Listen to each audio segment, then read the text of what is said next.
ചെയ്യും. സഹോദരന്മാരെ, നമ്മളിൽ ബഹുഭൂരിഭാഗം ആളുകളും 5 വക്ത് കൃത്യമായി നിസ്കരിക്കുന്ന ആൾക്കാരാണ്, കൃത്യമായി ജമാഅത്ത് നിസ്കരിക്കുന്ന ആൾക്കാരാണ്. എന്നിട്ടും നിസ്കാരത്തിൽ സ്വഭാവത്തിൽ യാതൊരു വ്യത്യാസമില്ല. നുണ പറയുന്നവൻ പറഞ്ഞുകൊണ്ടേയിരിക്കുന്നു, കളവ് പറയുന്നവൻ പറഞ്ഞുകൊണ്ടിരിക്കുന്നു, അതുപോലെ തന്നെ ഏഷണി പറയുന്നവൻ, പരദൂഷണം പറയുന്നവൻ, ഗീബത്ത് പറയുന്നവൻ, നമീമത്ത് പറയുന്നവൻ, അതിനേക്കാൾ അപ്പുറത്ത് തെറി പറയുന്ന ആൾക്കാർ വരില്ല നമ്മുടെ കൂട്ടത്തിൽ.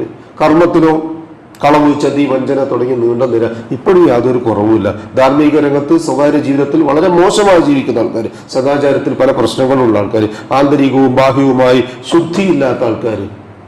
ഞാൻ അവസാനിപ്പിക്കാം. പരിശുദ്ധ ഖുർആനിലെ 88-ാമത്തെ സൂറത്ത് ഞാൻ ഇങ്ങനെ ഓടുമ്പോൾ എൻ്റെ കൂടെ അങ്ങനെ മനസ്സിൽ വന്ന മതികൾ. ഹൽ അതാക ഹദീസുൽ ഖാശിയ വുജൂഹു യൗമയിദിൻ ഖാശിയ ആമിലത്തുൻ നാസിബ. പണിയെടുത്ത് ക്ഷീണിച്ചവർ, തസ്ലാ നാറൻ ഹാമിയ, നരകത്തിലേക്കാണ് പോകാനുള്ളത്. നിസ്കരിച്ചവരാണ്, മറ്റു ഇബാദത്തുകൾ ചെയ്തവരാണ്. എന്നിട്ട് എങ്ങോട്ടാ പോക്ക് പറഞ്ഞാൽ അതിൻ്റെ ലക്ഷ്യം മറന്നുകൊണ്ടുള്ള